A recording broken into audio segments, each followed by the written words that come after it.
How much of a hit have the media taken from Donald Trump's election? I put that question to the host of the new Fox show, Tucker Carlson, tonight, here in Studio One. Tucker Carlson, welcome. Tuckers!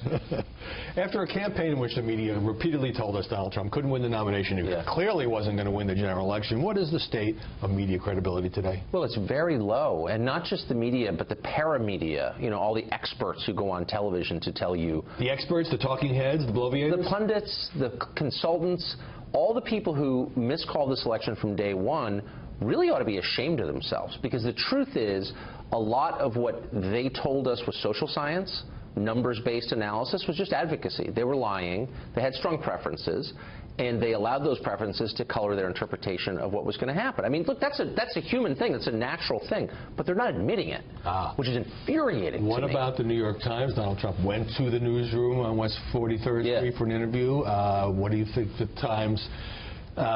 what's its standing as a top American newspaper that got this election so wrong and has been pretty negative toward Trump? Very negative. And look, whenever you, and I've said this, and I'm openly ideological, my views are out there, but I've supervised a lot of reporters, like, 80 of them. I always said, if you hate someone, if you really despise someone and consider him beyond the pale, you're not allowed to cover him, because you can't see him clearly. No matter how terrible a person is, it's possible to be unfair to that person. It's possible to lie about that person, and lying is always wrong.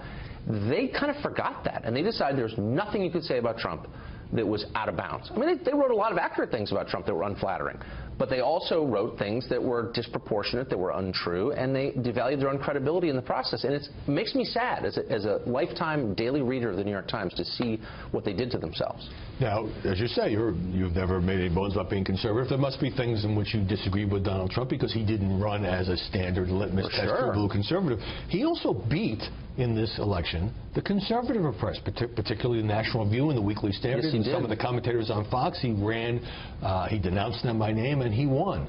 So where does that leave the conservative side of the media? Well, I mean, he just undid and destroyed for all time two of the great American political dynasties, the Clintons and the Bushes. They're over, thanks to Donald Trump.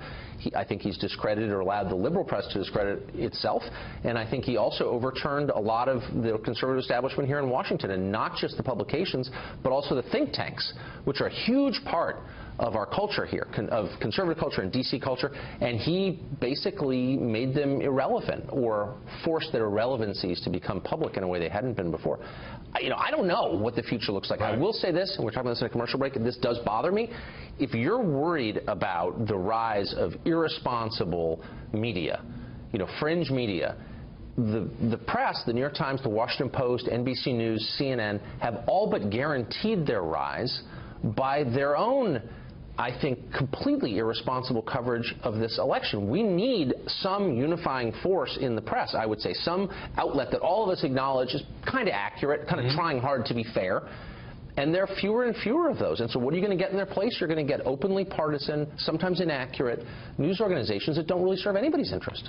In that New York Times interview, I mean, Donald Trump either softened or abandoned some of his positions in the campaign. No special prosecutor Hillary Clinton, open minds on climate change. Now he's against waterboarding, which he had favored in the war on terror. Now, the mainstream media, I think, kind of like this evolving Trump, but some in the conservative media, even Breitbart had a headline, Broken Promise, are they entitled to feel that he said certain things in the campaign and now he's walking away? Well, of course they're entitled to feel that way. I mean, part of what this shows is just how dumb the coverage was. So the idea was, because Donald Trump is intemperate in his rhetoric, which obviously he is, that he's some kind of wild-eyed right-winger. He's not particularly conservative in economics. He's not particularly conservative on social issues, and he's definitely not conservative on the foreign policy questions. And so in what sense is he a conventional right-winger? In no sense. So I guess it's a little bit confusing to the average person at home. Like, really? This is not the Donald Trump the media portrayed. I mean, for good or bad. I mean, leaving aside my views on it, it's just true. He's not a conventional conservative. He's not a rigidly ideological candidate, which I said. At all. Exactly. What is the goal for your new show? How are you trying to give it a distinct identity now that you're on 7 Eastern weeknights? Well, I'm not a big think guy. I'm a very small think guy. So I haven't actually thought about... Well, give us a small thought, Tucker. No, I mean, my gut reaction is that viewers want to see people on television who are directly involved in the stories of the day. there are an awful lot of people, and I've been one of those people, by the way, commenting on things they don't have direct contact with, and there's a lot of that, and that market is saturated. What do you think of these latest developments in the Middle East? Exactly, that kind of thing, right? exactly. Right. I was in Israel last year. I'm an expert. No, you're not. So, I don't know. I think it would be nice to have more people on who are directly related to this. You're reading a piece in the paper, you're like, I can't believe they're doing that. I would like to have that guy on. And so we're trying to do that. In taking on this expanded role at Fox, you are having to now give up your management role at the Yes. Daily Caller, the conservative website that you founded. Was that a hard decision for you? Is it hard to let that go? Yeah, it was really hard. I mean, not because I'm a great manager. I'm a terrible manager. I'm a big picture guy. You can say that now. I know. I always said it. They knew it. But I loved it, and I love the guys. I like print people. I like TV people, too. Yeah. But there's a kind of rawness about print people. They're just right out there with what they think, and they're just wonderful people. And so, yeah, I miss them. I still preside over the Christmas party. That is not in any sense managing the day-to-day operations of the business, but I'm still a Christmas party guy. I'm glad you held on to a lucrative piece of the franchise. Tucker Carlson, great to see you. Thanks, Howie. Thanks very much for joining us.